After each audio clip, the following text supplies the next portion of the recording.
thank you to our patrons for helping make this podcast possible. So I got to ask you this, man. I got to ask you this. Yes. Moments before we started recording, you said something a little crazy, and I want to unpack what you said now. So you just started a conversation. You said that I am closer to Eminem than you. And I need to... okay. Or then you are. Not, yeah, okay. I feel like you look more like Eminem now than I do. But I think at one point in my life, even though I look nothing like Eminem either, I looked more like Eminem. Because like the longer time goes on, the more like, at least subconsciously, I start to associate Eminem in my head with like the bearded, hat wearing Eminem, I see rather than the young blonde hotshot. You know? Yeah. I kind of feel like I could. You put some good glasses on Eminem, and you kind of inflate him like a balloon a little bit, and that's kind of me if you think about it. Okay, 2000 and late. 2006, 2006, 2005, whenever it was that Eminem like checked himself into rehab. If you look at pictures of Eminem from that era, he was bulbous. You remember that time? He like suddenly looked really bulbous. Yeah. And he was wearing do-rags. So you're saying that I look like a bulbous do-ragged Eminem? Is that what you... This is the most disrespectful thing anyone's ever said to me in my life, and you're my friend. What? Excuse me? No, that's crazy. That's not what I'm saying at all, Bill. No, look, what I'm saying is also it just so happens that during that era, he was wearing glasses a lot. That's where I was taking that. I see. Yes. Man, how are you going to be so cynical? I would never be cynical about you. I'm so sorry that I doubted you in any kind of way or capacity. Yeah, that's your bad and not on me how I phrased that. Yeah, for sure. I apologize, actually. I'm walking it all the way back, you know? Apology pending. Okay. We'll work our way to your trust again. We do it every episode, you know, and then it's shattered right after, you know, that's how it works. But in those ways, I do think you're closer to Eminem. Also, I feel like, okay, who do you think who could grow closer as friends to Eminem between the two of us? Let's say you throw us into Eminem's mansion, right? Yeah. And we're just like, hey, we're trying to win. We're just gonna be living with Eminem for a month. It's a reality show. It's like Flavor of Love, but instead of Flava Flav, it's just Eminem, and instead of like a bunch of like women, it's just you and me, and we're trying to like woo him, but in a platonic way. So what would the show be called? First of all, it's got to be a play on one of his lyrics or song titles or something. Or, you know what I mean? Friend-in-him. Okay, I don't know. Corey in the house. Family Guy. Corey in the house. It would probably be some sort of like shady something, you know, like Shady Friends or Shady Company. Shady Company. That's really good. Dude, that's good, right? Marshall, I know you're listening. I know you're a big fan of the show. Long-time listener, haven't tuned in, haven't called in yet. But long-time listener, I assume. Yeah, long-time listener, first-time caller, Marshall Mathers. If you're listening, I say you're listening. Shady Company, make the show. I'll be there. Rav will be there. And we'll try to win your hand, but like in a platonic, like a handshake. We'll try to win one dap with Eminem. No. We need to have a proper like show where we live with him for a full month in the same room, in the same house, and we're like quarantining. Like the three of us have to quarantine. Hell yeah. You know, so we can't leave. So we're like, and during one of the like weekends, like, there's a storm that cuts the electricity out, and they're like the motor engines or whatever outside are like stalling. Get out. And it's just, is that like a board game? No, like this is just the plot of Jurassic Park, but it's at Eminem's mansion. Oh, well, we're like, we're breaking out the Monopoly game with a little candle, and we're playing, and maybe one of us gets too into it, and maybe Eminem doesn't like that. Or maybe Eminem kind of thinks like that's respectable or whatever. Yeah. Well, it's all just... If you and I had to navigate that, how do you think that would play out? I think that, okay, in a realistic setting, I think that there's qualities in both of us that he would like. Okay. I think that he would like talking about rap music with you because you are like, we're both rap nerds, but you've spec'd way harder into being a rap nerd than me in terms of like he's a huge nerd. He's a huge rap nerd. Like I admire his nerdom. I wish I was as big a nerd as he is because he's very knowledgeable. For sure. He's also a nerd for sports, which I'm like not. I don't know anything about sports. Me neither. However, I think that that's where Lucio could be winning. Exactly. Lucio could win. He could talk about like how the Thunder won the championship and he'd be like, yeah, that happened. And then they'd be best friends or whatever. And then they make out. Yeah. And me though, I'm just so goddamn attractive that it just kind of does the work for, I could just be a himbo around him. So he probably likes video games. He probably does, but I feel like he likes video games like older, like he seems like a dude who would fuck with Atari games. I feel like he'd fuck with 64. You think so? Because he's talked about the Nintendo 64. Maybe in a song, "A Murder," where he said, I'm pretty sure. Yeah, he talks about busting into someone's house and taking their Nintendo 64. Yeah, for sure. I don't know. For some reason, I look at him as a guy that, and maybe I'm wrong, but for some, not in a sense of like, oh, like Atari was like super. Oh no, you're right. Doesn't he have like a really incredible score at Donkey Kong? I think so. It's like something like freaky. He's like one of the best actually scores out there, which is very impressive for someone who's like. When it came out, this was before Eminem was like making himself as available to the internet as he is these days. But like, I remember that coming out as news and me being impressed and just like, that's random as fuck. Yeah. You know, like he just has a high ass score in Donkey Kong. He has an arcade machine at home. I feel like he would be. Oh, your camera went black for me. Oh shit. Yeah, my camera went black. Hold on. You can keep talking though. It's okay. Okay, I don't have footage for now. I will. I'll keep them entertained. So what do you we can resume the conversation we were having. Also, what were we talking about? We're supposed to woo Eminem. Well, hold on. I did want to say, I feel like Eminem would be really into arcade games in general. Like I could see me and him like really going to town on some like Teenage Mutant Ninja Turtles, like Turtles in Time or some shit like that. Yeah. He gives me that kind of vibe, like one of those like beat 'em up guys or something like a casual, like the most casual of the like hyper nerdy, like, oh, let's have a, like he would be like an NBA Jam guy for sure. He gives me that vibe. Right. Like that real over the top kind of nostalgic shit, the stuff that I also enjoy, you know. I think that we could probably bond over that. But I do think that he would be more, I feel like, we could both talk about battle rap stuff. I know he loves rap battles. Oh, true. And he keeps up with it actively. And I know that he's like super. I saw this video recently of, you know, that like disaster battle with Frack, and Frack says like in things, Eminem watches your battles. Is that true? Hey, Eminem, is that you? Like that, right? And there's a video of him just watching the battle, and then him just like when it says, is that you, he just like nods slowly, like, and it was like really funny. So who knows, you know? I feel like he'd be like hip to like, I feel like someone like Eminem probably knows who people like No Can Do are. You know what I mean? Like, I'm like, okay, cool. Oh, right. I could talk to you about that kind of shit. Or like Thesaurus.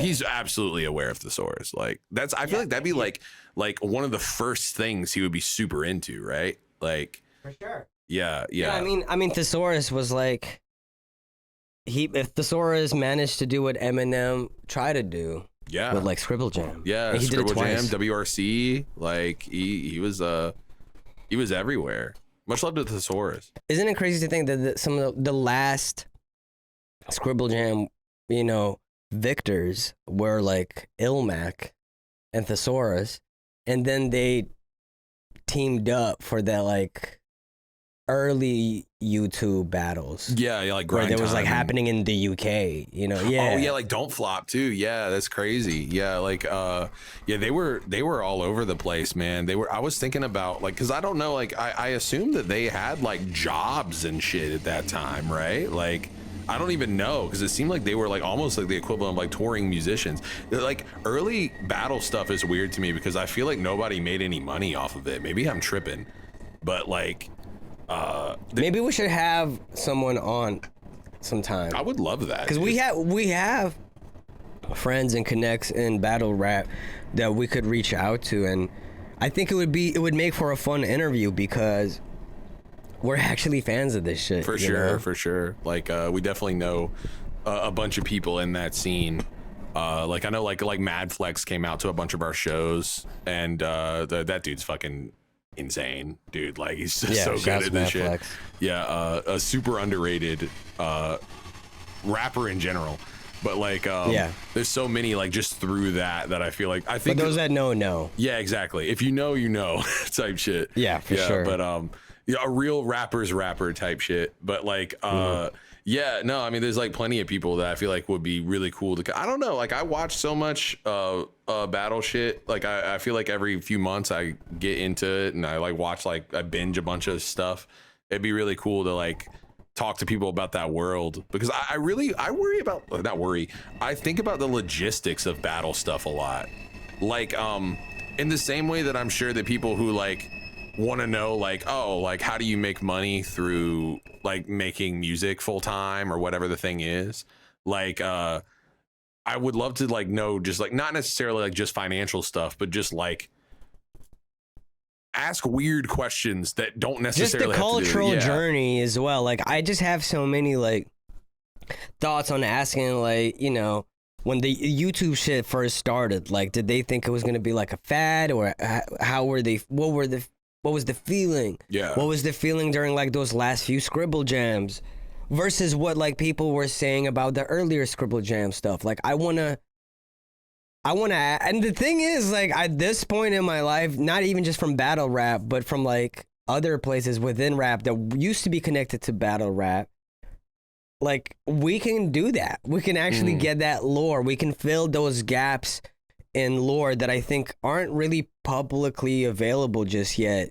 Yeah. Now that I think about it. Yeah, for sure. I mean, there's a lot of people. One person that I wanted to ask stuff, and we didn't really get a chance to talk to him about this, but when we had Open Mike Eagle on and we were talking about like a lot of other like, you know, in music industry stuff and like Spotify and stuff like that. But like I would love to just like sit down and pick his brain about not because like I watched a rap battle with him and Rhetoric Ramirez the other day. I watched it on stream and it aged so well. He's just so good at rapping. It's so funny. It's very atypical of like a lot of battles from that time. Like it seemed like he was very like non-problematic, at least for the most part. Everything from him was non-problematic, and like it was funny, and it reminded me a lot of like those like early grind time battles, like those like people talk really fast and it's like almost like, yeah, he's wearing Mickey Mouse pants and he's doing raver dance shit, like that type, like dumb shit, you know. It was very good. And I love the old like the early like dumbfounded stuff. Well, Dumb was actually was the host for that battle.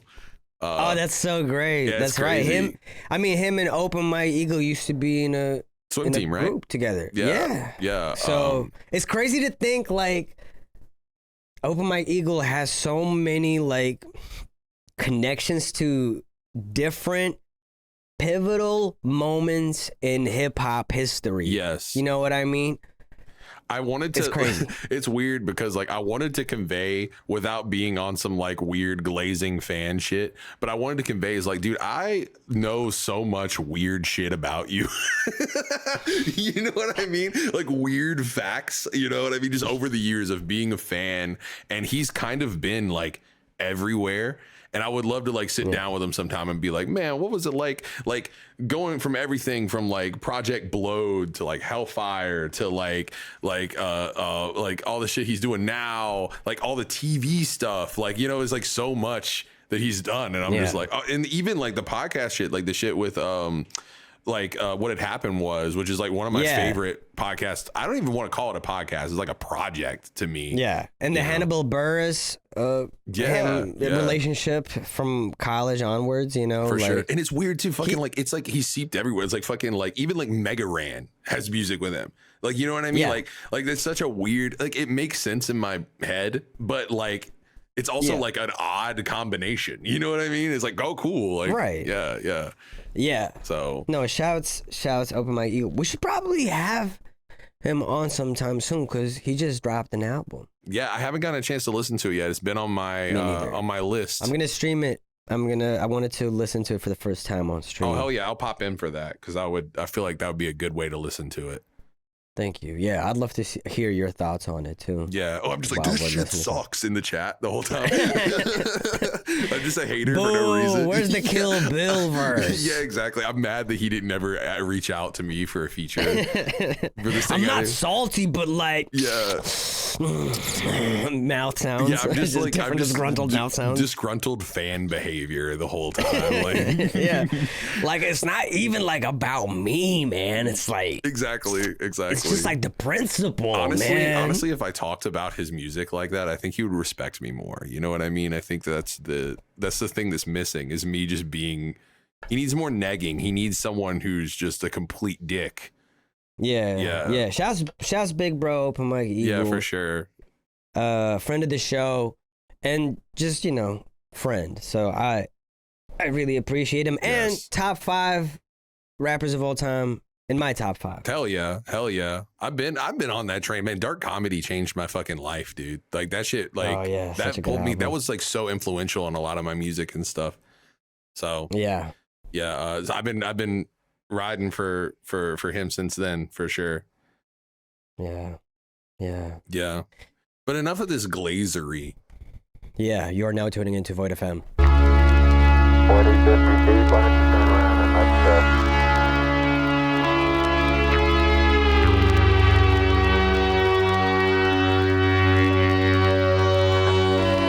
get back into the table.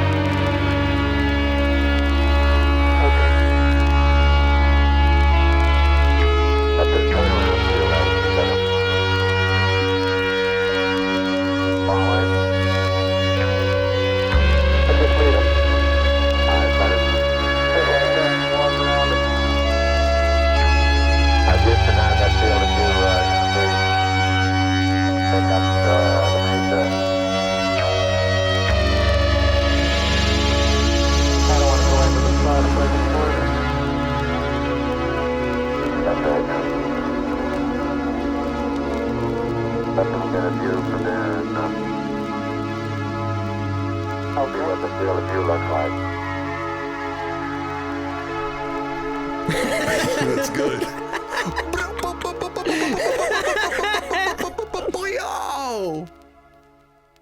We might not include these this time Oh, because I was just think it doing might this for be. fun.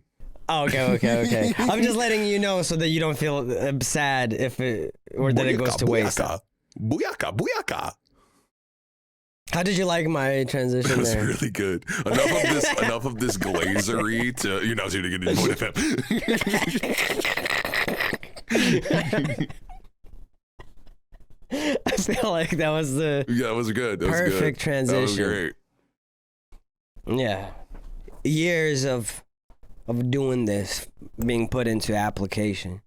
This is where we have to suck. This is the part where we have to the podcast energy falls off. That's what we need to aim for right now.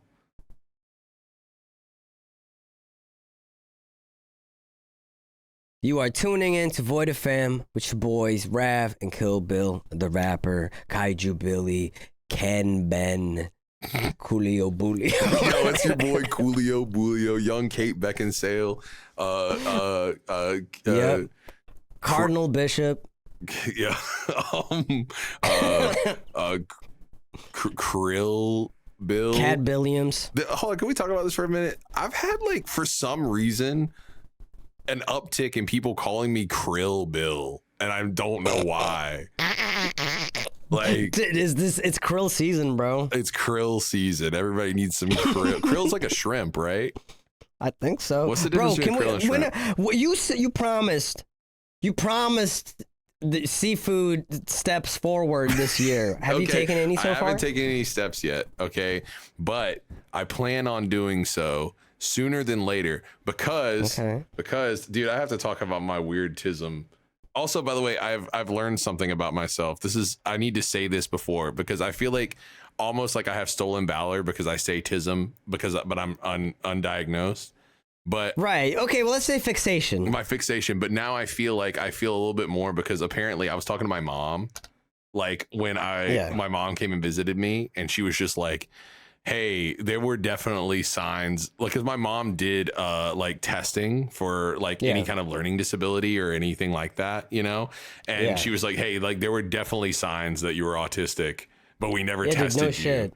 Because of like societal stigma stuff. Like she was like afraid. Like I think like not necessarily. I think that like she kept that to herself and never said anything to my dad about it. You know what I mean? Just having that hover over your head when you're living in the rural South. Well, it was different too. Like back then it was like, oh, is there something wrong with me? You know, I think that it's completely changed. Yeah, but she told me, she was like, oh yeah, like I was joking about it. And then she was just like, I was like, yeah, there's probably something going on with me. And she was like, no, there's like, there were signs. I was like, okay, anyway. But yeah. She said it right after a deep sigh. Yeah, she was like, signs. So, but yeah, no, shout out my mom. Many signs. Yeah. But no, my weird, I talked about this on stream last night and you chimed in on it, but we got to talk about it, dude. I've never eaten tinned fish in my life. Okay, this is crazy. And also the fact that you and I started buying up 10, our sardine tin fixations randomly, or not even fix it. For me, it hasn't become fully a fixation, but suddenly I was drawn to it at the store and I'm like, I'm in there, you know what I mean? Yeah. But I haven't seen any like content on it at all. Let me tell you what happened to me, okay? So like I've always thought tinned fish were gross all my life because I had an idea, like someone's like, oh, sardines, anchovies. I just thought it tasted like the fishiest fish ever, like fish and mercury. That's what I thought it tasted like. And I randomly started getting these not ads, like it's just in my like my YouTube shorts. I randomly got this channel called By the Water, who is this like, 40 to 50-year-old white dude who looks like Michael from GTA 5. And I like randomly fell asleep to him like eating oysters. And I was like, I have this weird thing because I can't eat oysters. Like I can't eat or at least I think that I'm allergic to shellfish. I was when I was younger, but I don't think I am anymore, but I haven't gotten tested, right? So I have this thing where I see someone eating seafood. I'm like way more invested in that because I'm like, oh, what is that like? I've never had it, since I was a kid, right? And so I started watching his stuff, and then he started reviewing tinned fish, and I really liked his voice, and so I kept listening to this fool talk about sardines and all these, and I didn't know, and he was talking about this shit like it was the best shit in the world, and I was like, oh, okay, well, I mean, he seems to know what he's talking about. Let me try it out. Let me find out. So I went the other day, and I got some it was the overpriced one, the fish wife. Apparently people don't like it sometimes, but I like it, right? I got it, and that shit was bussin', bro. That shit was so good. I loved it. So did you season it? Did I season it? Well, okay. The one that it came with was like in a hot chili oil, like already. Ooh, I love that. And apparently any of the hot chili stuff from Fishwife is really good. But I got one today that was like just a lemon olive oil, and I just used hot sauce with it, and that shit was crazy good. Just some Franks on top, like nothing nuts. Yeah. What about you? What are you putting in there? Depends. Like sometimes, as you said, like I agree if like it has a chili oil or something like that, you don't need to add nothing. Yeah. But sometimes I might add. I don't know. I have like a huge chili oil / hot sauce rack now. Hell yeah. To select from. So it really depends on what kind of mood I'm in. Because sometimes, you know what I do need to re-up on? More like Tabasco like stuff. Yeah. Because that goes really good with seafood. Especially oysters. Yeah. I need bro, Pink Moon oysters are the shit. And you will love them. Yes. And can you give me permission on this podcast in front of everyone that next time we hang out, unbeknownst to you, at some point, I will rub a shrimp on the back of your neck. Oh, well, that won't do anything. It has to be ingested? Yeah, it has to be ingested. Like, I mean, I think that it might make me like a little bit like this is what. Okay, so when I got allergy tested when I was younger, they did the thing where they put you down and then they have like a big board of needles that they like stick on you, and there's like a little tiny They microscope. put you down and then they penetrate you with a board of needles? Yes. Seems rather excessive to put someone down. But okay. Yeah, they killed me before doing it. And then they penetrated me. I'm in with like a board of needles. Yeah. The old kill and penetrate. You know what I mean? Yeah. Don't say kill and penetrate. Oh, they hit me with that oldest trick in the book. So anyway. Well, there goes the monetization for this episode. Yeah, Mitch, can you replace? No, you know what? Fuck it. Let's do it live. Yeah, we got to talk about all the hey, let's cut that out, and Mitch refusing to cut that out on the last episode. Yeah, it was definitely intentional. I felt it. Oh, you mean a couple episodes back? Oh, a couple episodes back, I think. Yes. Anyway, brain. Because we're recording this before the next episode. The immersion is shattered. Stop. Anyway, so what they did is they placed me face down on a table where I was alive, and they pricked me. Mitch, no, Mitch. This is one of those things where I override, and I don't care how you feel about this, Mitch. You remove that, and the only thing you keep is me saying all of this. Okay. But nothing else, Bill. You don't add nothing else. Go ahead. You were saying. Yes.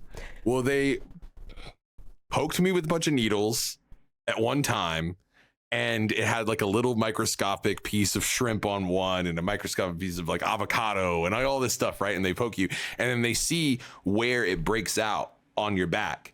And everything on there, I broke out quite a lot because I was allergic to a lot of shit that I am now not allergic to, such as dogs. Bullshit. I'm not allergic to dogs anymore. Like, it's just like a thing. Or avocados. It said I was allergic to avocados, and I fucking eat avocados almost every fucking day of my life now. Okay. Bro, I'm allergic to bullshit. You need a Kleenex because you're sneezing. That's good, dude. Okay, so what happened with the shrimp? The shrimp went crazy. It was like super duper red. Okay, and itchy. So what I'm saying is like, what if like I penetrate you right from the back when you don't know it, but you give me permission now, right, to penetrate you, no, like on the back of your neck. Dude, you like legitimately, like, what if it actually kills me? What if it got worse? It didn't get worse. What if I have it? Okay. I will buy an EpiPen and have it on me. Is that okay? How about this? How about instead of us doing all this bullshit, why won't you just give me the permission to penetrate you, Bill? What's so hard about this? Why can't we just get along? What happened to our friendship, bro? We used to be friends? I like the amount of coercion that's going into specifically allergy testing me on your own. Like, you're doing like you're like, man, let me do a weird allergy test on you. Wouldn't that be funny and cool? I'm not saying it would be hilarious. I'm saying it'd be kind of funny. I'm saying it would have good use. It would be purposeful. What if we could finally start feeding you dang shrimp, and it would be way cheaper than going to the doctor and doing whatever they would have to do. There's also a thing to consider about all. By the way, this is not medical advice. This is not medical advice. We don't condone advice. This is financial advice. We don't condone this as medical advice. Yes. But we condone this as financial advice. Go ahead, Bill. Yeah, so we don't. We actually don't condone it as financial advice. My financial advice is we retract that. Yes, and we retract that in a legal sense. But anyway, so I could just go and spend $200 to $300 to have someone do the exact same thing where they kill me and all that stuff. When they prick me, they give me the prick. They can pay them to give me the prick. You know what I'm Yeah. saying? Give me a Give me million the prick, pricks penetrate you. to be penetrated after being killed. I want to get penetrated with a million pricks, doc. Yeah, This is yeah. what you say when you go into the hospital. Yeah, exactly. I think that I think they would oblige, right? You say that to the security at the front of Dr. the House hospital. is there, and he's just like, he needs more pricks. It's not He lupus. needs more. He needs more pricks. Yeah. Yeah. Okay, So, you were saying. So I'm gonna get allergy tested. I'm gonna make it a point. I'm gonna make it a point to set up an appointment, get allergy tested. And this is something for me, like, because I want to try. Like, I know if anyone in the world would like specifically like shellfish, oysters, mollusks, stuff like that, it'd be me. There's like, I am so mollusk pilled. Okay, I am so that guy. So I think, What is your insurance like? it's okay. It's not great. Okay, so this could cost you like $1,000 potentially. So you just want to possibly send me to the emergency room or kill Bro, me. I would have an EpiPen on me. I've been so locked in. What if you don't know how to use it right? What do you mean? Don't know how to use it right? You go bah, and you go. You don't do it in the neck. Well, I'm just saying. I was just trying to you can show do it in the skin. neck. I actually don't know. You probably can. I know you would have to. You hit me do- right here on the forehead, and it pierces my skull. I would obviously double check ahead of time, or Google when I it. got the EpiPen, I would read the rules As on I'm it. And like- it would say where to penetrate As I'm you. going into because anaphylactic shock, and I'm just like all no, this, I'm right? saying as soon as I order the EpiPen, it gets here, and I look at it, or I go and buy it. I look at it ahead of time before I like stick you with the shrimp. I'm looking shrimp this up. needle. I'm looking this up. I'm looking this up before we get to any further in this. Okay, that's fair. You know, Philadelphia. you want to look it up because you can't just give me consent to penetrate you when you don't expect it. Okay, I don't like that at all, but I do want to say I just Googled Philadelphia shrimp allergy, and I'm not getting the best results. Let's try changing our formula a little bit. You know, it's a little bit, after hearing all these things about consent and penetration, it kind of took me out of my mode a little bit, yeah, you know? yeah, sorry. I think I definitely just fucked her monetization up if it wasn't already doomed earlier. Yeah, it's fine. It's fine. I'm sorry. I'm in a little bit of a chaotic mood Yeah, today. you're feeling a little bit Chat. wascally. Yeah. Your Honor, my client was just a wascally wabbit. Yeah, I'm a wascally wabbit. Allergy testing cost. It ranges generally from $45 to $1,300. Self-pay options are also available with price around $400 for children, $695 for adults. I feel like, listen, like next time I make a bag, I do it for free. I do it for next free. time I make a bag off of a thing, if I'm like, oh, okay, cool, I get paid for like I'll do a celebratory allergy test. Like, does that feels good? I do it for. I know you do it for free, and I know you're not a doctor, but it's more like it's the thought that counts. I get it. Yeah. No. I'm just trying to help. Okay. But here's the reasoning why I think that I'm not allergic to, or at least not as bad, allergic to shellfish anymore. Okay. I worked at Ruby Tuesday, and when I was working at Ruby Tuesday, they had a system where if you had an allergy, you could not fry French fries or anything else in with whatever that allergen is, and any oil that touched that allergy ever, right? So you can't have like French fries that were fried in the same oil as the shrimp. And they actually kept a little second little area for fries and other things that were like not touching seafood, right? And me, I never fucking asked because I don't give a fuck. Like, I was like, if I die, I die, I guess. And I also didn't really know that. I don't tell people that I have a food allergy. I just like kind of go places and like avoid eating shellfish. Like, I ate stuff that was fried, like directly touching seafood all the time. And I was fine. So I think I'm fine. Yeah. Also, the way I think I'm confident you're not severely allergic to it, and why I wouldn't, I would still have an EpiPen on me, but why I wouldn't be so nervous about it is because you buy a lot of chips and shit and you never read the ingredients. and a person who's allergic to seafood has to, because so many things get packaged in factories where seafood gets packaged as well, and they have to know that on the back of the packages, so in case of like people who are severely allergic to seafood, right? Well, I knew that I was never like severely allergic. I knew I was allergic. Like basically what would happen every time so that you won't die, so you're just being dramatic for no reason. We don't know you just that. don't want me to penetrate you.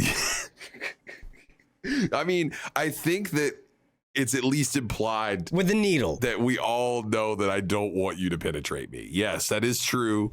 In any capacity, I don't want you to penetrate me. It doesn't have to be a needle. It could be like a what you would call it, toothpick. Okay, I also don't want that. That actually sounds worse than a needle. When you think about it. But I'm not saying like, oh, it has to go in like a quarter way in or something like that. I just meant like, just like a quick like like a quick. Oh, you know, you just go. You're just walking, and I go pat in the back of your neck. You're like, oh, what was that? What was that? And You're then like, I'm just. You're like, and I fall down. you're like, I think I just got bit. Well, you know what's crazy? It's like, okay. Anytime I talk to someone who's like, yes, I was not allergic to something. I was allergic to something. And then I got allergy tested. And then the doctor still told me not to eat that thing because your allergies can change at any time of your life. Right. Mm-hmm. But under that logic, doesn't that mean that you could just like, you shouldn't eat anything ever because you're always going to be, there's a small possibility that your allergies could change and you could just become allergic to it? Yeah, that's the correct conclusion. So I'm not gonna eat anything. I'm just gonna die. And I think I'm that's glad how, we're in agreement on something. Exactly. For once. Yeah, for once. So you finally we see eye to eye. Yeah. It took us 50 something episodes. I might die, but I'm gonna look really good in the process. You know what I mean? Talk to him. What can I, okay, in the same way that you're pressuring me to get allergy tested, what can I pressure you to do? Get a driver's license. That is a good one. I need that pressure. Yeah, you should get a driver. You want me to be on you about that? I could be that friend. Yeah. Yes, please. I could do that. I'm going to wake you up and drive me this way. Oh, wait, you can't. Drive to come see me. Oh, you fucking can't. Yeah. Bro, even if I could, you're far. I know, but still. I know this, though. I know that if you got a driver's license, like within 2 weeks, you would come see me. I know that you're that type of person that would like be like, I can do anything now. Dude, if you had a driver's license, you would be kind of scary. That's it. That's all the encouragement I needed from you. Yeah. Because like, I think that there's a hidden, in the same way that like you've always said to me, like, oh, if you move to a city, you'll be like a much more powerful, and it'll be like really good for your music and unlock like your potential. Yeah, for sure. Yeah. I feel like that I haven't said this or even really thought about this, but I think that if you had a driver's license, it would be an equally, if not more powerful. Because then it's like, dude, think about this. Oh, dude, I got this show coming up and I'm like 2 cities over. And instead of having to like figure out a way to get there, you could just fucking go. Yeah. I got a show coming up. I need somebody for a support. I need somebody to come up.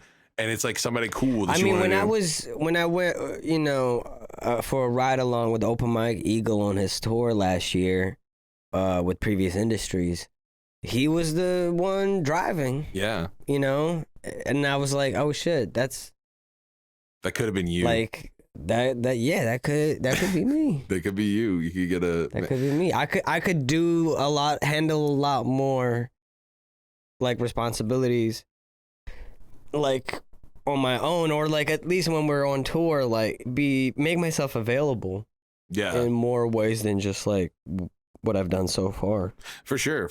It's helpful to have like just that ability. It's also just like freeing. You know, I like driving a lot. True.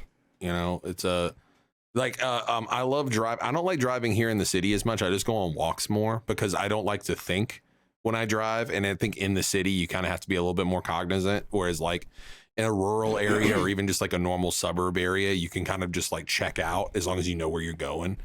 You know, right. Or even if you don't know where you're going, you could just like drive if there's not that many people on the road. But people drive crazy here. They don't get in wrecks, apparently, but they drive crazy. Yeah. Yeah. So, yeah, you got to get on it.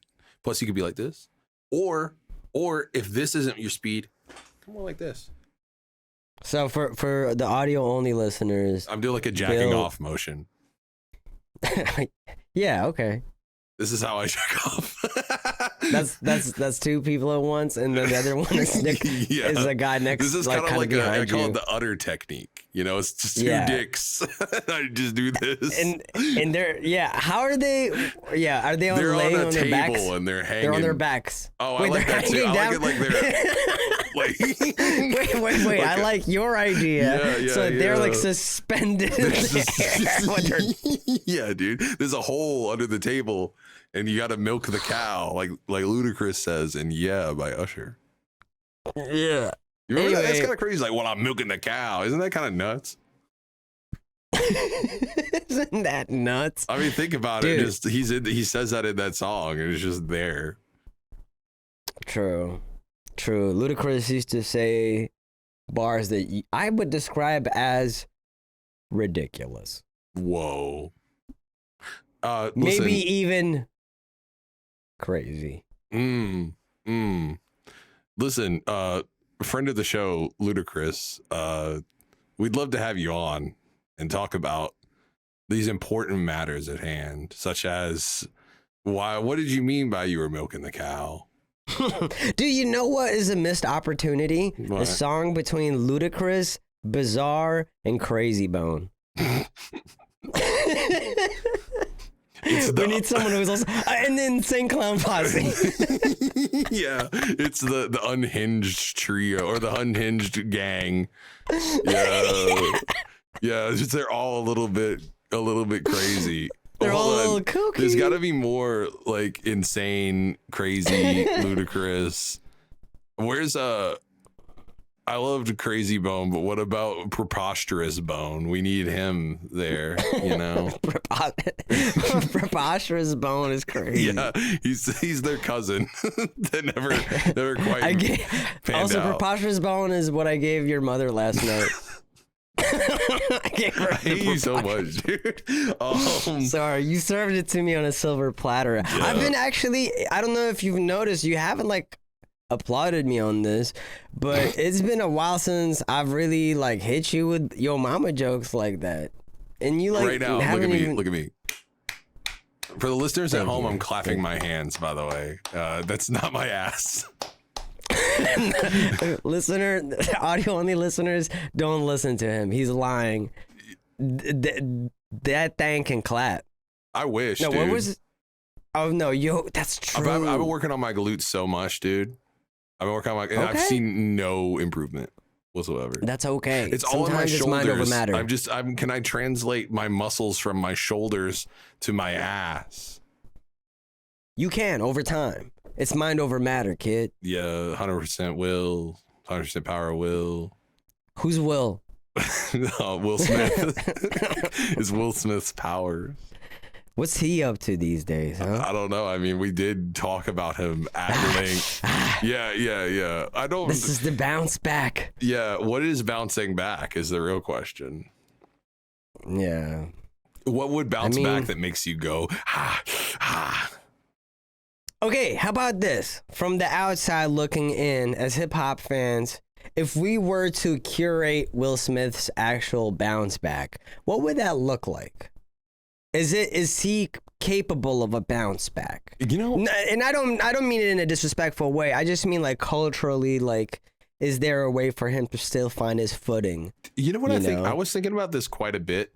I think that if he rapped over stuff that was like very like summery and happy and kind of like akin to the Fresh Prince stuff, like that era, but like it's just kind of like mindless fun, like party jam type stuff, I feel like people would like him. I think if he did like a literally the same beats as back then, just add like the subs that we have today. Exactly. Just update that. If he did that now, then he did that, people would fuck with him again, and then he could do whatever he wants. Yeah. And people would be like, oh, cool. Like, I think that's what he needs. He needs like because he feels like a beaten down man a bit, like this whole thing of like the bounce back, taking it back, like all the shit that happened. You know what I mean? Like it feels kind of like he needs like that, a big confidence boost in a way that something kind of like a softball, like easy answer like that would easily fix. If he did some shit like that, people would like it. I legitimately think they would. So what would you change anything on that formula? Yeah, just, you know, exactly what you said. Like, keep it old school and funky with some updated elements, some being just maybe 808s and like some effects or whatever. But yeah, I do think there's something about like culture recycling itself all the time, and people like get horny for the 80s, then they get horny for the 90s and the 2000s, early 2000s, 2010s, and yeah. And Will Smith got to be a pivotal like character in pop culture for a grip of time. Yes. You know, to a point where I think he could just ride out that relevance forever, so long as he just does it with grace and like accepting what that is. Yeah. Rather than trying to push a narrative that he's like trying to bounce back, that like he's still kind of crazy, or he's still kind of got it, or like, you know, the more you're trying to tell us you still got it, the more you're like fixating on how like the idea of Will Smith not having it in the first place, you know, and that being the central part of what you're saying. It's not what people want to hear. Yeah. People just want to see you. I think honestly, people want to see Will Smith happy, and then people would love him more. I think that he deserves a W at this point. I think that it's like, okay, it's like, I think that if he like sat down and like was like, hey man, I'm gonna make some shit that's just like fun, and it's me having fun, and people see him happy and all this stuff. I also think this. I want to say this, and Will Smith, I know, friend of the show, you're gonna listen to this. There's one thing that I see happen in his music now that I do think needs to stop. Okay, and it's this is what I think happens. This is my headcanon. It might be wrong, but I think that I might be more right than wrong here. He needs to stop going to a therapist and then saying like, man, I'm feeling very unconfident about this thing. And he's just like, the therapist, who I imagine is like an overpaid therapist that just goes like, you are like the lion. You are the creator. Okay? You need to get a new therapist if he's that guy, and also stop using things that your therapist calls you in your music. Like, stop saying, I am the lion, I am the judge, I am the, like, we need to know I am the anything. He's done it so much lately. I think if we cut that out. It definitely sounds like you've been getting some strange therapy. I agree. That's a good read. Yeah, you feel me on this? It's a nasty read, but a good one. Well, I mean, I just think it's so like, if I was that type of person, I know this, right? Because like I've had conversations with my therapist where I'd be like, damn, that's like a crazy idea, and you didn't even mean to tell me that, you know? And I've turned that into things that are like, oh, like a lot of snow globe theory was that, you know what I mean? But it wasn't like a one-to-one. It's just like, oh, cool, I had introspection and I never looked at it that way. Cool, like whatever. Whereas like with him, I feel like it's a normal thing it's like, I would argue that's actually kind of healthy, right? If you're like taking stuff that you've gotten from introspection and trying to push it out there. I just think that particular thing don't go and fuck with Lyrical Lemonade. All due respect to Lyrical Lemonade, Will Smith, that's not you. That's not your bag. Yeah. You gotta go and work with the people you used to work with, or legends from back then, or people who are adjacent to the shit you used to do now that back then, but are like the more closer modern version of that if you really want to. But just I to me doesn't make sense to see Will Smith on Lyrical Lemonade. No, I agree. That like it almost pisses me off, bro. You know, like it hurts my feelings. I'm not even the biggest Will Smith fan, but I was a Will Smith fan, and I still am in my heart of hearts. You know, I love him in movies. I know a lot of people have been very critical of his acting, but growing up, Will Smith was like Tom Cruise. Tom Cruise and Will Smith were like the two dudes that you see a lot in movies, and I was kind of rooting for sure as actors. And I don't think he needs to be overly self-aware. You Yeah, know? I think that or be self-aware enough to know that he doesn't need to put himself in these spaces. I think that there is like an aspect of like, you know, like Jaden Smith seeing some and Willow like seeing like success in music, you know, and it being like these are like people in spaces like Lyrical Lemonade. I would think more like Jaden, right? But like I think that there's like an aspect of it is like, okay, well, what are the kids doing? What are the kids listening to? And he's just kind of there. And like I'm less mad about like specifically that platform because he's just freestyling or whatever. But like I do think that I think it's just like not the right space. But that's what I'm saying. He shouldn't be operating on like what are the kids fucking with these days. That's the wrong facts. place to be operating from when you're Will Smith. I think you need to just tap into your own thing and trust your instinct instead of trying to be, well, hello, fellow kids. Yeah. Essentially. Because it sounds like to me, he's going through a midlife crisis, which is perfectly like common at his age. Mm-hmm. I think he needs to get on TRT if he isn't already. Hell yeah. Get him swole. Get him swole. He sounds like he might he sounds like he might be testosterone deficient. I mean, maybe.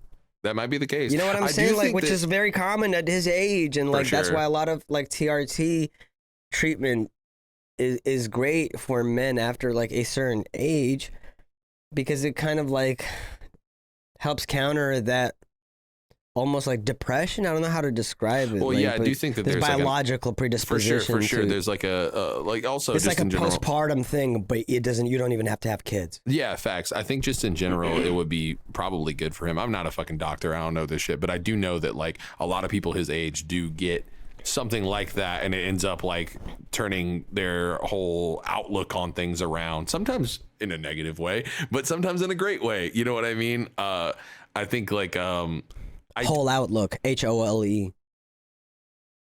Yes.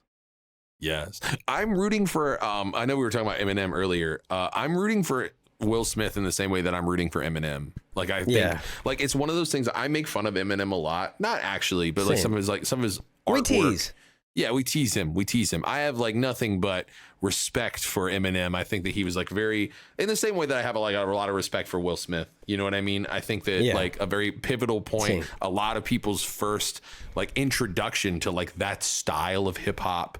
And like, I think that like as a cultural mainstay, like he was like crazy. It was like a time period where he was like super like, holy shit, like this is insane, you know? I want Eminem to make an album that I really, really like. But it's kind of hard because I know that I feel like he's kind of in this space of like almost like what's the word?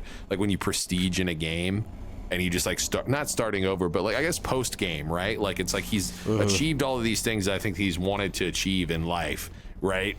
At least like musically. He's doing side quests. And it's all side quests now, right? But I do think that like Andre 3K. So yes, exactly. And I feel like you could also apply this to 3K in a very different way, right? But like I think that with Eminem, he is just like really, really nerdy for like battle rap, doing the most, super technical, rapping fast, like all this stuff. And then his like cares less about making like a good album in terms of like a front to back listen and more about like all of these like kind of nerdy things that he's super into. And I think that's fine, right? Like I think like if that's and there's people that like his music, like whatever, right? But I think that it could be a situation where I think that if Eminem tried, he has at least one really good album left in him if he had the right guidance and the right people around him. And I feel the same way about Will Smith. So that's I feel the same way about you. Yeah, you're right. You're right. I just need to lock in with the right people, you know. If I did that, it would probably change my whole shit, honestly. Yeah, when is your bounce back happening? I did it a little crazier than I had to do my version of it, my spin on it. That looked pretty good. Do it again. Like that. Yeah, your lighting looks good today. I don't know why. It's because it's kind of cloudy with a chance of I meatballs. see. Hey, hey, Yeah. hey. What can you do? Get We him were off the talking stage. about stuff, and I had something to say, but I forgot what it was. So who even gives a dog's ass? Eminem, Will Smith. We listened to Fred Durst earlier. Wrestling, tinned fish. TRT Will Smith. TRT Will Smith is my favorite new band.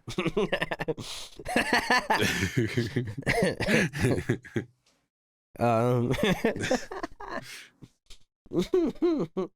Imagine we do a split universe where we started giving Will Smith TRT in one, and we started giving Will Smith estrogen in the other. Hell yeah. Estrogen Will Smith. That would go crazy. Estrogen. Yeah. I would love to see it. Estrogen Will Smith ends up like having a super successful hyper pop career. Yeah, facts. Yeah. And TRT Will Smith just becomes like a happier man. Yeah. He just kind of like lives like a Hank Hill lifestyle. Yeah. Well, except for he's happy. Except for he's happy. I mean, Hank got happy. He had time. That's true. He gave, he actually got on TRT. Remember, there's that episode where Peggy kept feeding him TRT. Oh yeah. And he didn't know it. He was like, I don't want to take those blasted pills. And then she dosed him TRT, and then he got really super duper jacked accidentally. And then she cold turkeyed him, and then he was just like a shell of a man for a few episodes. It was really good. That was a good show, man. What season was that? I don't know. It was like somewhere in the middle. Okay. It's a really funny episode because like they take him off of it, and he like either he wises up, he figures out what's happening, or she runs out. I can't remember which one it is.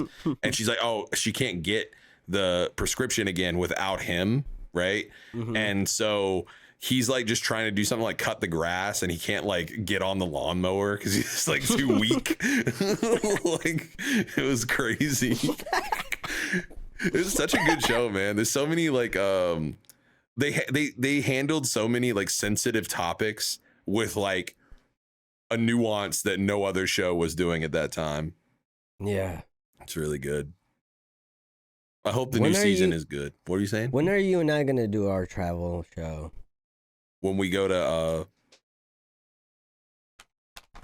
I don't know. Maybe we gotta do a travel show that's like America only for the first season, so that it's like, so that we can do it without breaking the bank, I guess. You know what I mean? Yeah, well, I mean, like, what's the hook? Because I know originally the hook was to put me specifically in weird situations, right?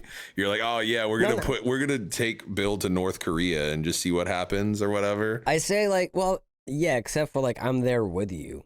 Like whatever I put you through, I have to put myself through too. So that way it remains like a way of like control, like, because the more I want to push you to do something crazy, that means I'm putting that on myself as well. I mean, I feel like realistically, if you really want to do that in a way that I can't believe that I'm saying this right now because I don't want to do any of this, and I'm not actually going to say it now because you're going to make me want to do it. No, dude, come on, don't be so defensive. Okay, I think the only way to actually do that and it be like actually good is like making me do stuff like, oh man, we went to Kansas and went skydiving or something like that. You know what I mean? Oh man, okay, that's crazy because I don't think I would ever want to do skydiving. I thought you were like, I would never want to go to Kansas. That too, probably. Although I think I've been to Kansas. No, skydiving, bungee jumping, anything like that, I just don't want to do. Yeah, me neither. Bungee jumping, skydiving, I'm not interested. I just know that, like, as a big guy, I was doing box jumps the other day, right? Mm-hmm. And the guy was, my trainer was like, hey man, like, in your like age range, you should be like jumping it like this, and like you're like right here instead of that. And I was like, why do you think that is? Maybe it's because like I'm a very big grounded guy. I've never been an airborne kind of guy, and I've learned that typically speaking, he was like, also like when you do your box jumps, they should be quiet. And I was like, bro, I'm like two of you, dog. Like it's not happening. Yeah. Like I think that any kind of scenario where it's like, oh, I'm in the air and there could be a thing that could go wrong, it is exponentially like a little crazier for me to do it. Bungee jumping as a 300-pound man is a little insane. you know? So, Yeah. know, That would be pretty crazy. Yeah, well, I'm not trying to bungee jump either, so don't worry. yeah. Although, imagine like we do an America travel show. Like, we went to bumfuck nowhere, Ohio to bungee jump. We went to bumfuck. Where was Biden born? Idaho. It starts with a D, I think. I'm trying to Delaware? remember. Delaware. You know, bumfuck Delaware. We're going skydiving. Like, we basically just go random places for no Yeah. reason and do bullshit. No, we're not gonna do that. I'm saying we got to do something like that puts us like culturally in the middle of like the shit in the shits Alabama. in the shit. Oh, good God! I don't know about all that. I mean, like the thing is like we've been to a lot of places in the U.S. just over the years. It's kind of hard for me to think of places in the U.S. that would be like uncomfortable to be culturally that aren't like a little insane. You know what I mean? Okay. How about we go to places that are like, what's it called? Like people that like create their own colonies almost. Like a commune? A commune. We go to like, in each episode, we go to a different commune in the U.S. Yeah, I and like we, the idea of spend this. a week with them. I like the idea of this, but I also think like as a person who leans on the like communist socialist side of things, that's also like a way that makes communes look bad possibly. Because, Yeah, but we wouldn't refer to them as like, I mean, they're a commune in name only, right? yeah. I more so mean like, I guess what would we call them? Like cult. We could You wanna call go to them cults? specifically cult communes. Yes. Exactly. Like the kind of ones where it's like, This sounds like an was- awful idea. Like it sounds like a great it sounds like and a great idea entertaining because like idea. it could be insightful Can I just to bring see like, am I allowed to bring a gun? yeah, and we were just trying to put our thumb on the pulse of like what's going on in places that people aren't paying attention to. Where are they now? Obviously there's stereotypes and things like that we lean on, but how accurate are they? Are they right on, spot on, or have things shifted in some ways? You know, this would be an opportunity for us to explore that. I do think you're correct on that. However, I do think that like for cults and stuff like that, like history has proven that usually when you introduce a outsider, especially one with an audience, that's usually when the crazy shit happens. Like it's usually like when the cameras start showing up is when like people start like disappearing and stuff. You know what I mean? Like not Really? necessarily the people that do that, but like Well, we wouldn't release the series until we filmed everything. The whole yeah, season. I just think that usually like when there's a microphone, someone will scream. Does that make any sense? Like when there's like I see what you're saying. like when there's like So like a performative angle, or like is it something that riles people? think about it like this, right? Like okay, I have a cult, right? And it's like do, I'm true. I'm Johnny Coltman. My name is Johnny F. Coltman, and I have a cult of 20 people, right? Legal and- name reveal. Yes. Okay. So me, Johnny F. Coltman, I'm chilling with my cult, and then this whole time I'm like, we're gonna see. The F stands for phenomenal. Sorry, go ahead. I'm sorry. I'm sorry, I couldn't stop myself. Okay. Jonathan Cult. All right. I'm here. I got a cult. And here's my little followers. See, this is me, the cult leader, and here's my little followers in front, right? I got 20 Watch people, it. right? And I'm like, the day will come when absolution happens. And it's this vague thing. I'm like, oh, absolution's going to happen one day. We don't know what that is, but it's going to come, and it's going to be awesome when absolution happens. Then 2 or 3 dudes just come in with cameras, right? And they're like, we really want to see what your cult's all about. But they don't call it a cult because they're being nice. Like, we want to see what your organization is all about, right?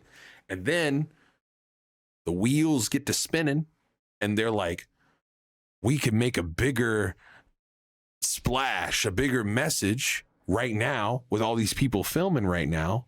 So What we're going to do is absolution is here. And absolution is we're all going to fucking kill ourselves. But I don't think that's likely. I think what's more likely, if like, especially we pitch it to them, like, this is an opportunity for your message to be heard by a larger audience. This is an opportunity for, without having it to say it to them, I think there's like ways in which, this sounds so coercive, I guess, but like, of them thinking that this is an opportunity to spread a recruitment message.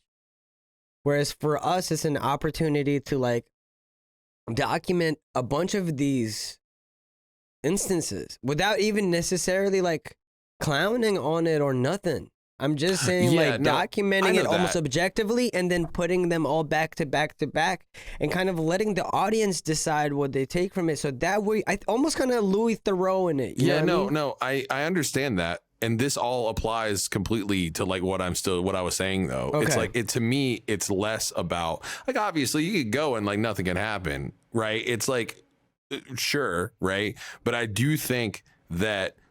How does Channel 5 do shit like that? Well, actually, have they done cult communes? I don't really follow them super much anymore. I don't really know if they've really done anything like that. It's pretty good. Yeah, no, I know it's good. I know it's good. I've just never really. They bought back the rights to the name, right? All Gas No Brakes. Yeah. Good for them. Congrats. Yeah. Go ahead, sorry. No, but I don't know. I think I mean, I'm sure that there's like ways to do that are like, you know, I just think that regardless of the intention or how you get there, I'm not saying that they're not going to let you in. I'm not saying that they think that we're anything other than people who are what we say we are. Because at the end of the day, we kind of are what we say we are. Even if it is some shit that we don't believe in, we're like there to like, in a way, spread a message or share insight on something for people to make their own decision. I'm just saying, usually when that camera's there, that's when like, I see the what crazy you're shit happens. Yeah. Regardless of the intention.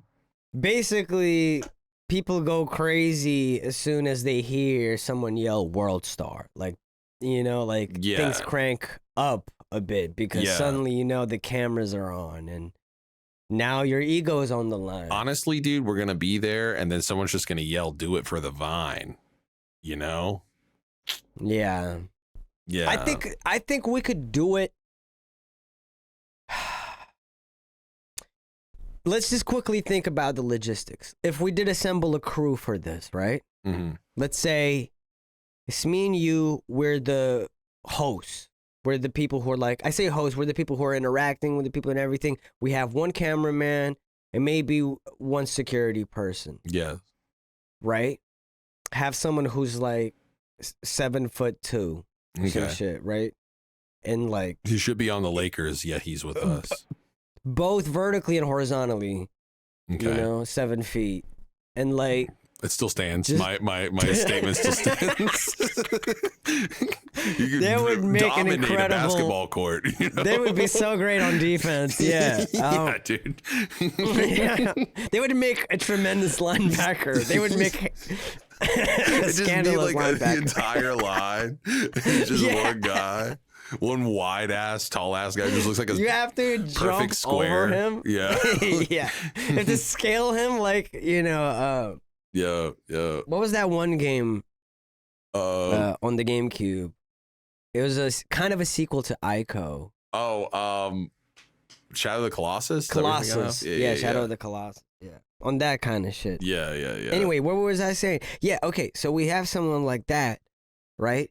And so long as you and I are cordial, what you got to do when we go out, what we might have to do for you, I think, is maybe get you some sort of anti-anxiety meds in case things like start going a little left, right? Yeah. And you just need to kind of self-regulate. Yeah, so just like you're going to just feed me Xanax and just see where it goes. Beta blockers. Okay, but only when I am feeling stressed out. The entire time we are shooting the documentary. How about that? How about this? Y'all You're just going keep me around like kind of like numb. somewhat sedated all the time. I mean, no, you'll be there, but you're like numb. You don't just, you're like, I'm just like, wow, Can Bill, you give me... isn't this shit crazy? And you're like, Yeah. I'm like, Yeah, yeah, it's pretty good. Like, I don't even really like, I'm like, it's pretty good. Yeah, I like You're on it. beta blockers, not Zans, but I do. Like the whole time you're like engaged, you're like, I've never seen anything like this. I'm like, Yeah. Well, that's the thing. Actually, technically, I couldn't do that. why? I couldn't be like, can you believe it? Like, could you see someone's like, yes, and then we pray to our God, Jephony. And now I turn to the camera, I'm like, wowzers, could you believe that? I like that. I like that. You know, You're like just I pogging. can't be doing that, right? I have to be more yeah. Oh no. Yeah, every I time would- in the back you just see like an abject horror happening. Yeah. You know what I'm saying though? You feel me? Yeah, I think the only problem that I have is, well, I guess it's like really like not really a problem. It's just more like after learning that most of the time cults aren't actually crazy people, it's like just a person who wants to make money off of people, that it's basically just like hyper grifters.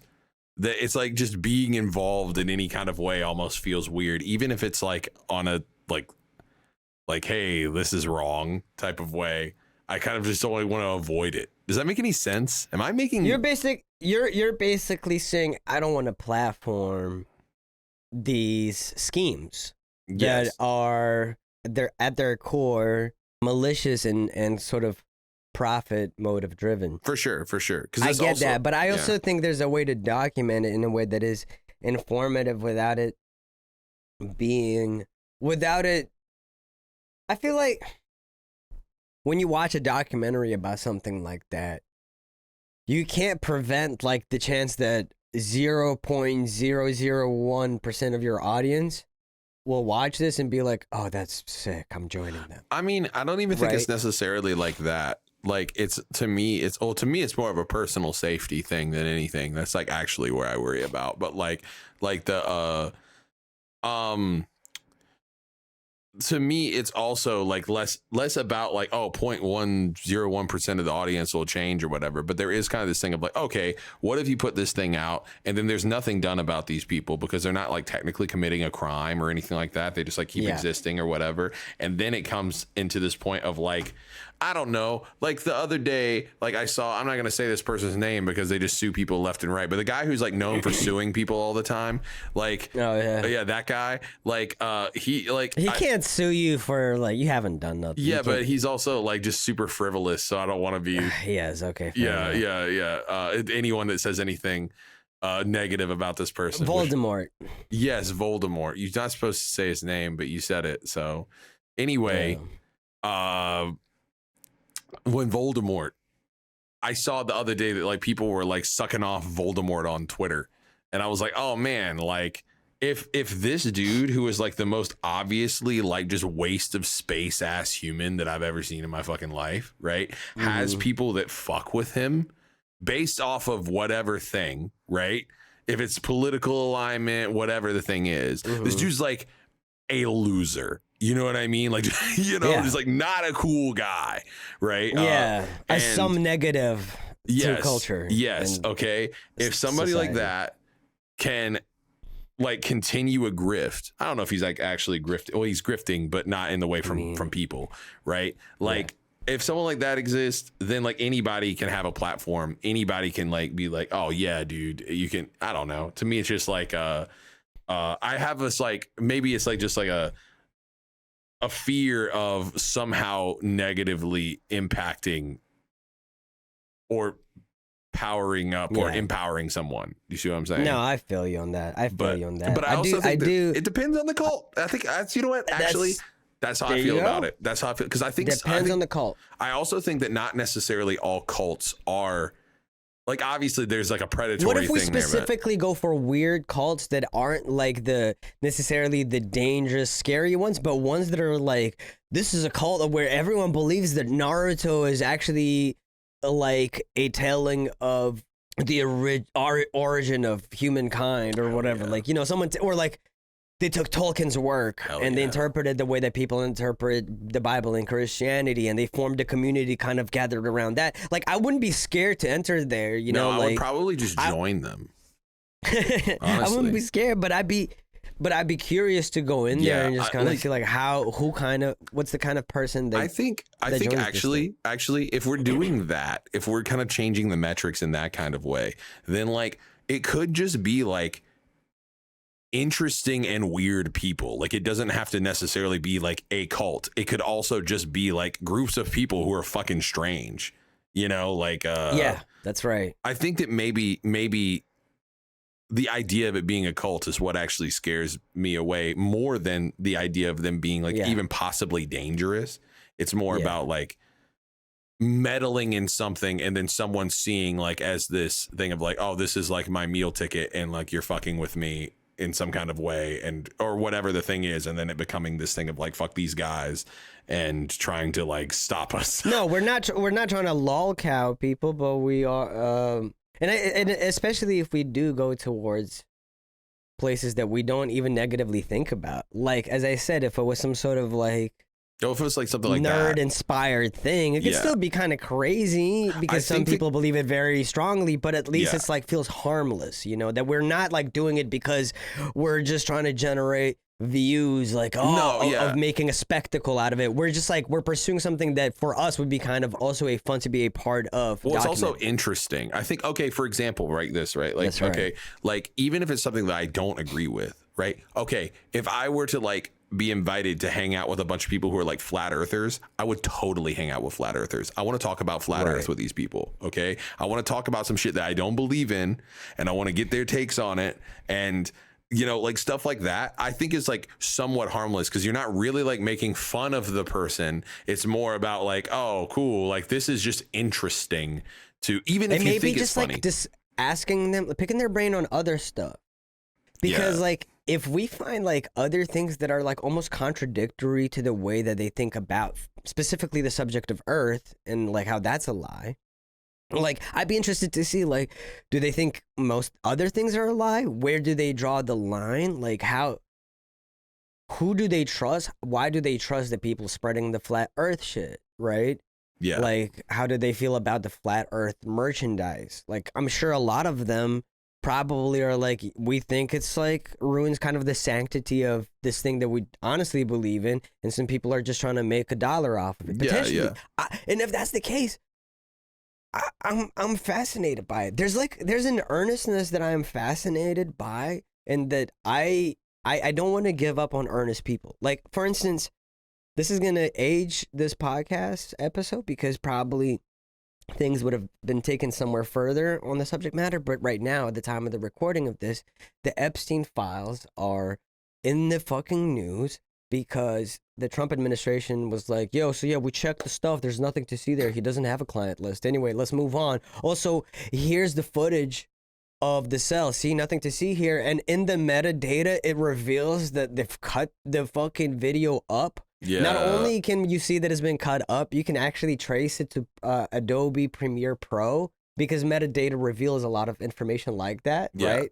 So it's like, it's such sloppy work. Yeah, for which is sure. like kind of annoying. So this happened and everyone's outraged. There's a lot of people on the right that are outraged, but then there's a lot of people on the right that are trying to run defense for Trump and his administration who have now taken the stance of like, no, we looked into it. There's nothing there. No one cares about this. We have to move on. There's more pressing matters like the war between Ukraine and Russia, and what about the floods in Texas? Yeah, and they're trying to run distractions. And so for me, what's been interesting. I have to say this while I'm thinking about it. It also led to probably like one of the funniest things that the president's ever said, which was just like, oh, like, what's up, my guys, and in some cases gals. Anyway, sorry, I didn't mean to cut you off. I just had to say no, you're it. good. Yeah. And I, as someone who like pays attention to the podcasting world, that like revolves around the subject of politics, or people tune into for politics, even if like people don't know much about politics, like whether it be your Joe Rogans, your Theo Vons, your, you know, like various ones, the ones where there's like full teams of people, sometimes there's like been rifts where you can see some are trying to like defend the establishment because I think they worry if like they if they don't get in line, then they're undermining the majority and authority that they have right now, given how much power the Republicans have right now. And I think some of them are just like, look, if we are divided on this right now, this is an opportunity for us to fracture and for the Democrats to actually make some leeway. Oh, this seems to be like the biggest fracture that I've seen in the Republican Party. Yes, but what's been interesting to see is some of these dudes are just like, what the fuck? No, release the fucking Epstein list. I don't, if Trump and other people are on it, so be it. If the government has to fall apart, so be it. Yeah. And I agree with that sentiment, because to me, the Epstein files, it's like the reason a lot of people are rightfully fixated on this is because if people can get away with something like this on this big a scale, then you can get away with anything. For sure. That means justice is just we're at a point in time, justice is literally impossible. I saw a clip. I can't remember who it was, but it was kind of like a right-wing comedian type thing on Twitter. And it was just a clip taken out of context where it was okay, it's the scenarios are either one or two things. One, you're either hiding the most insane shit ever and that you're a part of this list and you basically, or the flip is that you nothing happened and you basically there is no list, but you campaigned on the sexual assaults of a lot of people. Weaponizing the victimhood of actual victims. Because he campaigned on, we're going to get that list out there. And it looks crazy. Well, especially a lot of the people in his administration, like Kash Patel and JD Vance in particular, comes to mind, who were specifically running on this. Day one, we're shutting down the FBI department, releasing all the documents publicly, the list, and now they're like, no, we took a look at it and nothing happened. And people like Ben Shapiro are now like, I believe them. I believe the experts on this. I heard them out, and I have no reason to not believe that it's not been a cover up. And it just moves on. By the way, I also hate how good of an impression. I was going to say that was spot on. That's crazy. Thank you. But yeah, it's so interesting to me, the earnestness that has come from some of the people who I think I consider pretty stupid people in some of these podcasts. There's this one that has Patrick David. I don't know if you're familiar with this guy, I'm not. But he has a podcast with a bunch of people, and one of the guys on there, he's always loud and angry, and his face and neck always get red, there's that famous clip of him shouting at Hassan on Piers Morgan, and Hassan starting to laugh and saying I don't know his name. Let's say Tony. Tony, look at you. You're turning red. You gotta relax. Or whatever. Yeah. That guy is almost the only one on the podcast who's they should just release the list. The other guys was oh, well, what if the implications of what if the whole government falls apart because of this? Because it's just so many people are implicated. Is that what you want? You want chaos?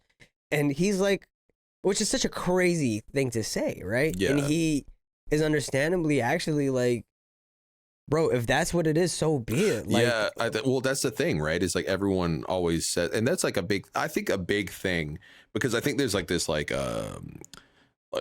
propagandized this thing I keep seeing a lot from people on the right, that the left are promoting pedophilia, which is a crazy thing to say, but I think that there is a shared thing from people who are on far right and far left in these kinds of spaces, which is a very leave kids alone thing that seems to be a big push. And it's interesting to me to see now that this is kind of the thing that broke the straw that broke the camel's back for a lot of these people, because I think there's been instances of people being oh no, my man is he didn't do shit, free my man, he didn't do shit, from that kind of crowd, far right crowds who are just more dismissive of stuff like that.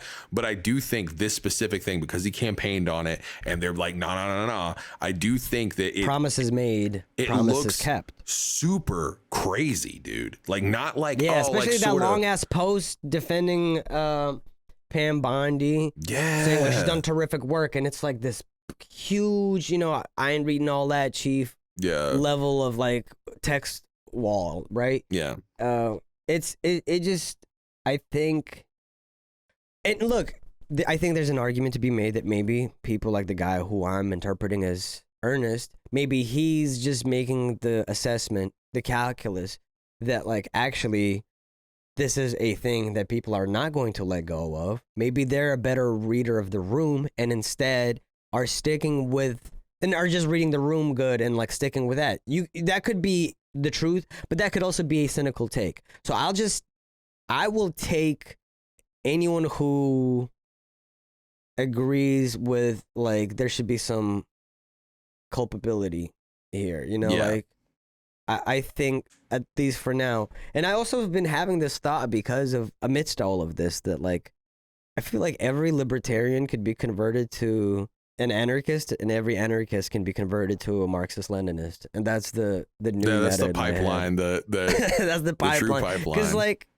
Because you know, like I do think there's a lot of earnest people who end up in the wrong places, and then there's a lot of people who are just like stubbornly in places for tribalism reasons, for just like that's what they're like enshrined in, etc. You know, so I feel like there's people that are going to be harder to win over, and maybe like we kind of have to give up in the short term. But then there's people who I think have the right vibes in them, or like have the right heart, but just the wrong information in their heads, or like you know, there might be ignorant in a lot of things, but like, what if you filled those spaces of ignorance with information? Maybe there's a chance that these people, you know, aren't for sure. Maybe they aren't grifting. Maybe they are for real. I do think that there's I feel like it's easy now to be cynical, and especially because like the way the internet works, you kind of have to be. You have to be cynical, but I do think by and large, most people think that they're doing what's right. Like I think that even people who are led astray, even people who do fucked up things, think that they're doing the right thing, and that is why they're doing that thing. Like I hope that the world is like that.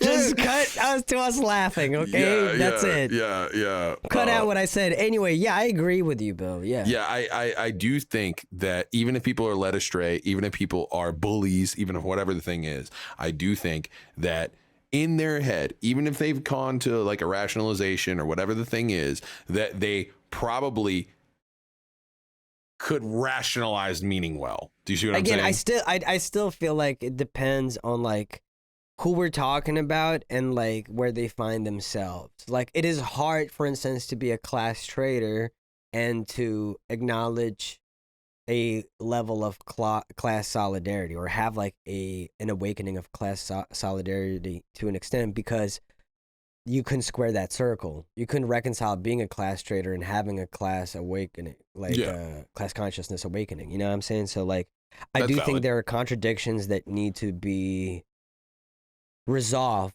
before sometimes like certain progress can be made. But I do think that some people are just like straight up closed up to that, straight up just like there's no interest in that, because their beliefs are not driven by a commitment to the truth, or like rooted in something like that. Sometimes it's just like an upkeeping of the status quo, or sometimes it's like it's their team that they're rooting for, not necessarily principles, hardcore principles. And I think it is hard to differentiate who's real and who's not, and that's like the whole art of grifting.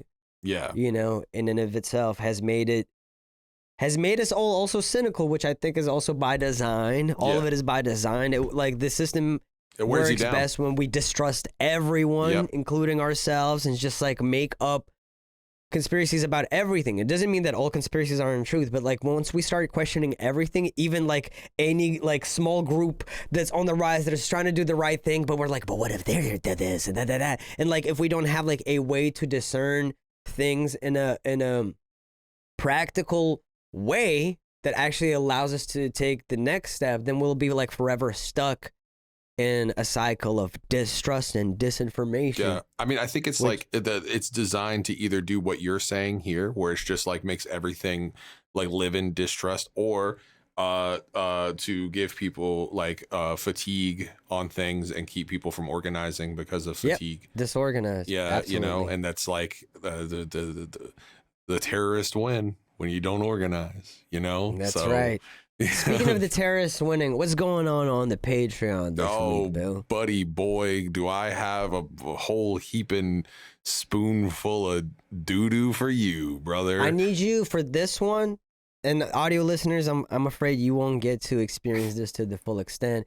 But Bill, I need you to be looking into the camera when you do this read, and every few seconds, I need you to like really bulge your eyes open really hard, okay? And then just like undo it, but like just start like bulging them heavy, okay? Okay. Hit him. Yeah, so on the Patreon, we're sorry, how do I do that? How do I do that and keep talking? That's really difficult. You have to. Okay. So just keep talking as they're bulging. all right, I know. It's hard to concentrate on. We're not ladies, so we're not good at multitasking, but we can do it. Yes. Okay. Can I just keep them bulging the whole time? Like, Sure. Although it would be fun if every now and then you unbulged and rebulged them. Okay. So on the Patreon, we've got a $5 tier that is available for people who want an extra episode every week. With this episode, there will be another episode. And on that, and it'll be good. We'll be playing video games. We'll be kissing. Maybe, who knows what's gonna happen. Sometimes we talk, sometimes we make beats. I think that's one of the things we're doing right now is making beats. Anyway, for the $20 tier, now that's where the real juice is. You can play video games with us, such as, but not limited to, Jackbox and other things. And sometimes we do advice hour, maybe. I don't remember how we're handling that now, but we'll probably figure it out when we do it. But you could be on an episode with us. Also, your name could be on the beginning of the episode as a special thanks. We also have a whole bunch of stuff in the $5 tier, such as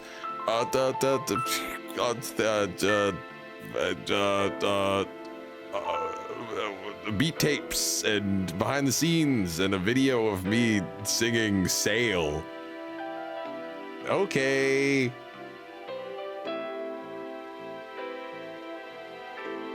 Did I do good? The following is a preview of this week's Patreon exclusive episode. Available now over on the VOIDFM podcast Patreon.